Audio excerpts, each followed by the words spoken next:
sa ating lahat, sa ating ginagalang, rinerespeto at hinahangaan kay Pangulong Rodrigo Roa Duterte, sa inyo pong lahat dito sa loob at labas ng bulwagang ito, sa lahat ng Pilipino na nakasubaybay, marami pong nagla-live ngayong araw, yung ating mga kasama sa opisina, sa bahay, sa sasakyan, sa trabaho, sa eskwela.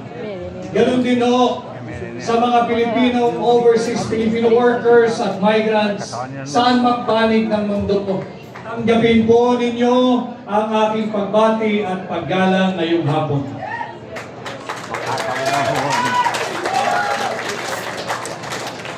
Ako po ay nagpapasalamat at ako'y gabilang sa inyong programa ngayong hapon. Salamat kay Pangulong Duterte at ako'y isinama dito sa tinatawag nating Duterte Senatorial Candidates.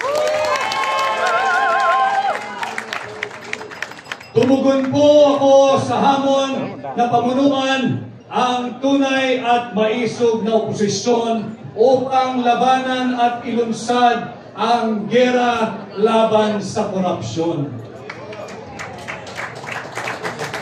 Ang war on corruption na aking pinamumunuan is not just a campaign slogan. Nalalaman ko kung paano labanan ang korupsyon. Linabanan ko na sila minsan nung ako ay nasa Malacanang. At pinagpapatuloy natin ngayon. Nag-file po tayo ng kaso kamakailan.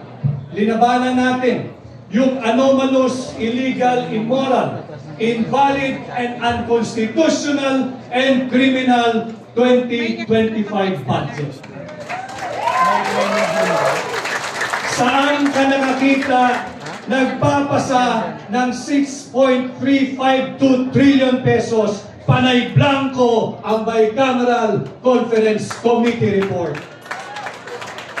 Sinasalaula tayo ng administrasyon ni Bongbong Marcos. Maraming nagsalita bago sa akin at nababanggit ang salitang suka. Alam ho ninyo, ang suka ang kalaban ng tanso.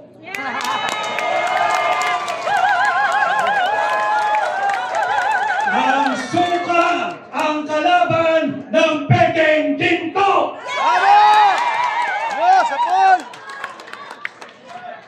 Go! Hindi man po ako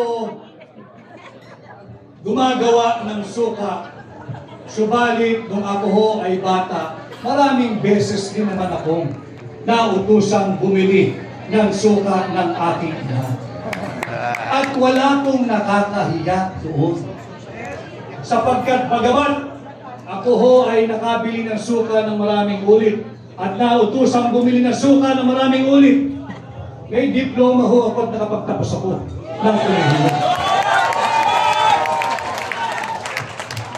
Meron akong diploma at nakapagtapos ako ng abogasya.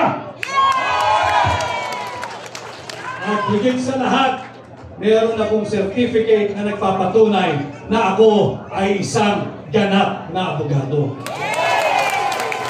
Kaya ako ay natutuwa kung ito man ang Team Suka. Isa po akong proud member ng Team Suka.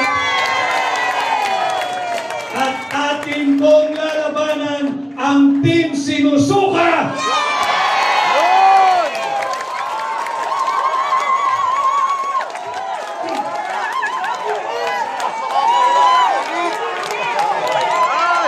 Labanan natin ang mga mambubudol!